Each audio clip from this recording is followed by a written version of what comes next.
So I was on a podcast recently and the topic of sovereignty came up, and basically like the energetic levels of that and how we can embody these different levels of sovereignty. And as we do that, how it reflects in the universe, the world around us. And so I figured I'd do this series of a sovereignty series. It'll probably be 3 videos, maybe 4, maybe a fourth level will present itself. But what came up in the podcast was, it was almost like I channeled it in the moment. It just kind of came through, and it was more like not a being I'm channeling, but more like just the universe and like things I've learned and studied, and then like a download and pulling it all together. Because what I do is I bring like psychological information, spiritual information, and also like guidance from my guides and from the universe, and flow it out in the moment. And it's very much in the moment, in the energy of what I feel in the room. And that's the topic of like level 1 of sovereignty, is basically claiming the temple that is your body, that is your energy, that creates the body. And so that's basically how we do that, is with the breath, with actually breathing and expanding and claiming the space that we feel as we breathe. And this brings up like emotion, this brings up maybe sensations in the body, maybe pain and things. The more we do that, the more that's noticed. And that's because of the power of of our consciousness, which is basically all things, and what's making this possible, along with thought and along with mind, or Godhead, or the universal energy that flows through us. And so with the level 1 of sovereignty is basically the temple in which we create. And so the essence of meditation is to really just tune in, to go within, to claim your own personal space, your own personal energy, to just breathe and tune in to the body, to tune into the emotions that are there, even the thoughts, and just notice it and be witness of it all. And the more we do that, especially if you set a timer and just be with that place, and sometimes it takes like 20 minutes or a half hour, and if you're really dedicated, you'll find that like point where it just pops, and you feel your essence, and you feel this expansion. And with more time, you experience what they call enlightenment, where you basically are one with all things. And I've had that a couple of times at least. And then I go about my day, and it kind of like the world sinks in again. It's like I haven't achieved this place where I'm enlightened all the time. And I haven't seen that many have. They can sustain it longer, but there's still stuff that comes through as a part of being a human being. Otherwise, we wouldn't even be here. We would just pop right out. So the first level of sovereignty is basically claiming your temple, claiming your space. And so doing that with the breath, tuning in, noticing what's there. And then you have the sovereign right as a God creator being to cast out whatever's in there that doesn't feel congruent, or come into wholeness with it and dissolve it back into your field of energy. And we have dominion here. You have dominion over your own space, over your own temple. And we claim it with the breath. You can claim it with a statement of power that I am God, I am sovereign, I am free. That's something that Lisa Renee put out. She's a starseed teacher.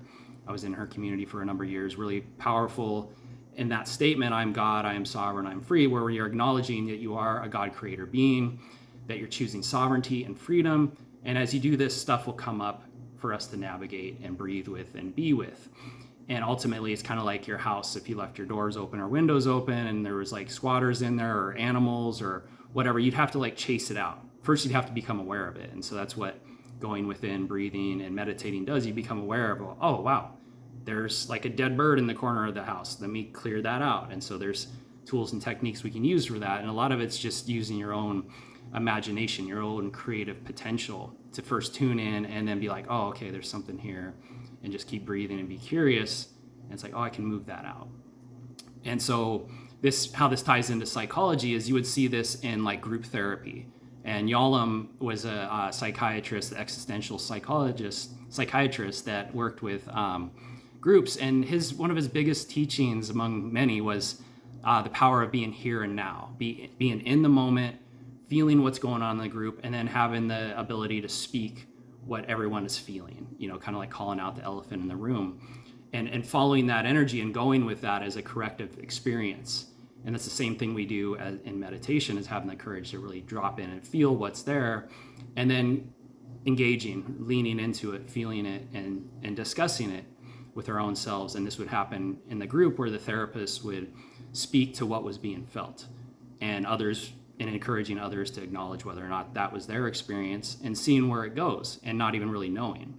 And so that's really the essence of claiming your temple. Same with like clearing a container. If you do ceremonies, group therapy, you're tuning into the energy, and then you're speaking what's there. And there's various processes to help bring in more integrity and more cohesion to the group. And this even gets into the magic, where there would be a witch's circle, or there'd be a containment field where you would do your ceremonies and your rituals, so that you had your own sacred space. And this would be like the profane and the sacred. And so that's just terms that were used for like the ordinary world, and then creating something sacred through intention and through really tuning into the energy and what's there. So that's what I wanted to share today. That's level 1, is basically claiming your temple. And the best way I know to do that is to just close the eyes. As we close the eyes, it kind of turns off that sensory input, invites us to go deeper in, and then breathing in, feeling that expansion. And then just letting go. So in any moment, we have the ability to expand, claim our space. We have the right to breathe. We have the right to be here on this planet and have this experience, to be free, to express ourselves. And people may get upset. Maybe parts of us get upset internally, but always coming back, oh yeah, breathe, feel my space. This is my space. And sometimes people even like hug. We'll teach children to like hug themselves to feel their space, to feel grounded. And also focusing on the feet as you breathe is really helpful. So that's the first in the series. I plan to do 2 more at least. And if you want to dive into this a little deeper, I do offer various in-person and online events. And I do spirit guidance mentoring. So it's a 3-month program where we really dive deep into like, what is your essence? What are you presenting to the world? How can you embody that more and more? And how can you navigate the things that come up as you're doing that? So hopefully you're all having an amazing day, and I'll catch you all later. Aloha.